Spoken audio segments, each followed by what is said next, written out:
Сайн байцгаана уу? Энэ удаагийн дугаараар IELTS тестийн бичих даалгаврын 2 дугаар хэсэгт ирдэг discussion буюу хэлэлцүүлэг төрлийн хэсэг хэрхэн бичхийг үздэцгээе.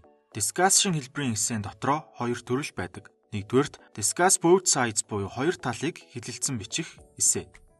Хоёрдугаарт discuss both sides and give your opinion буюу хоёр талыг хэлэлцээд нэмээд энэхүү хоёр талын алинтай санал нийлж байгаагаа илэрхийлэх эссе гэж байдаг. За ингээд бичих даалгаварт өгөгдсөн тодорхойлтыг харцгаая.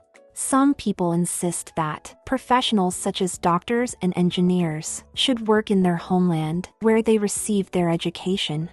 However, others think they should have the freedom to work in a different country if they so choose. Discuss both sides and give your opinion.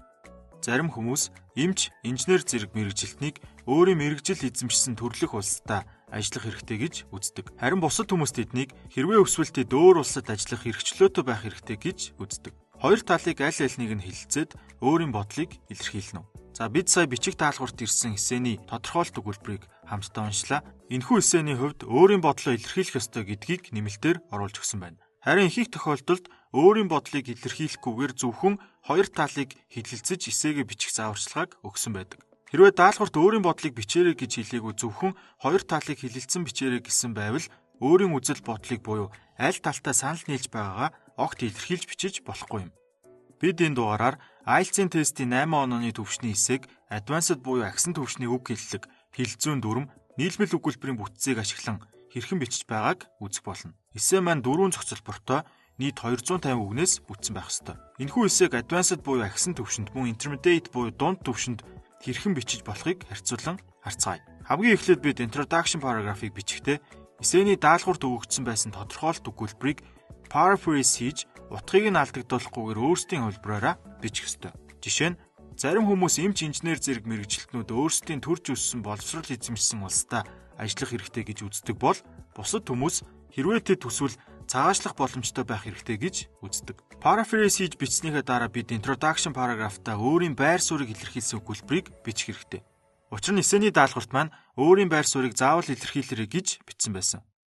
Миний хувьд тэднийг гадаадад ажиллах хэрэгтэй байх хэрэгтэй гэдгийг дэмжиж хоёр дахь үзэл санаатай санал нэгдэж байна. Ингээд introduction paragraph-ыг бичсний дараа body paragraph 1-2-ыг бичих хэрэгтэй. Body paragraph-т topic sentence буюу агуулгыг илэрхийлсэн гол өгүүлбэр, supporting sentence буюу гол санааг дэмжсэн өгүүлбэр, example sentence буюу жишээ гаргасан өгүүлбэр заавал багтах ёстой юм. Одоо бүгдээрээ гол санааг илэрхийлсэн өгүүлбэрээр эхлэе. Нэг талаас нь харахад гадаадад ажиллахыг дэмждэг хүмүүс гадаадад ажиллах нь ажил мэргэжлийн хувьд маш том боломжийг бий болгодог гэж үздэг. Одоо бүгдээрээ цогцлборын гол санааг илэрхийлж бичсэн саяны өгүүлбэрийг цааш нь дэмжиж бичье. Supporting sentence-ийг бичиж байна гэсэн үг юм. Нэр хүндтэй дэлхийн зэрэглэлийн компаниудад ажиллах нь мэргэжлийн туршлагыг нэмэгдүүлж хувь хүмүүсийн амьдралыг сайжруулна. Ингэснээр тэдгээр хүмүүс нь нутагтаа ирснийхээ дараа амьдралын чанараа дээшлүүлэх зэргээр амьдралынхаа ойрын хугацааны зорилгод хүрч болно. Гол өгүүлбэр болон дэмжих өгүүлбэрүүдэд бичсэн учраас жишээ өгүүлбэрийг бид араас нь бичиж өгөх хэрэгтэй. Тухайлбал өндөр хөгжилтэй орнуудын эмч нар хөгжиж буй орнууд дахь эмч нараас 10 дахин өндөр цалин авдаг. За ингээд эхний зохицолборыг бичиж дуслаа. Энэ зохицолбор нь гадаад улсад ажиллахыг дэмжсэн санааг хэлэлцэж бичсэн байна. Одоо эсрэг талыг хэлэлцэж дараагийн зохицолборыг бичих болно. Нөгөө талаас нь авч үзвэл мэргэжилтнүүд төрлөх улсаа орхих нь эдийн засаг болон нийгэмд хохирол учруулж болно. Хэрвээ тухайн улс нь үйлдвэрлэлийн салбаруудад хөгжил дэвшлийг авчрах, шинийг санаачлах мэргэжлийн хүмүүсээр дутагдвал магадгүй дотоодын нийт бүтээгдэхүүний уналтанд орж болно.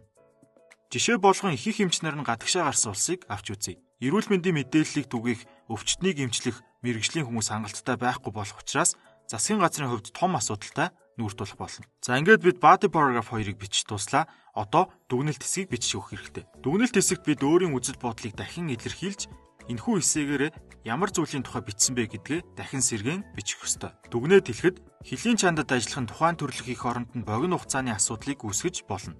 Гэхдээ энэ нь хувь хүмүүст ажил мэргэжил болон амьдралаа сайжруулах боломжийг олгох юм. Харин миний хувьд мэргэжилтэн хүмүүс нь илүү даваа талтай боломжийг хайх хэрэгтэй гэж үзэж байна. Учир нь энэхүү шийдвэр нь хувь хүний хувьд нэлээд том ашиг тустай байх болно. Ингээд бид эсээгээ бичиж дуслаа. Энэ эссе бол хэн нэгний хатуу байр суурь биш юм. Жишээ болгон бичсэн эссе учраас та бүхэн хэрхэн санаагаа гаргаж бичиж байгаа вэ? Мөн Advanced болон Intermediate төвшин дээр тухайн өгүүлбэрүүд утга санаа ижилхэн мөртлөө үг хэллэг болон өгүүлбэрийн бүтцээр хэрхэн ялгаатай байгаа дээр ач холбогдол өгч үзээрэй. Баярлалаа. Дараагийн хичээлээр уулзтлаа. Түр баяртай.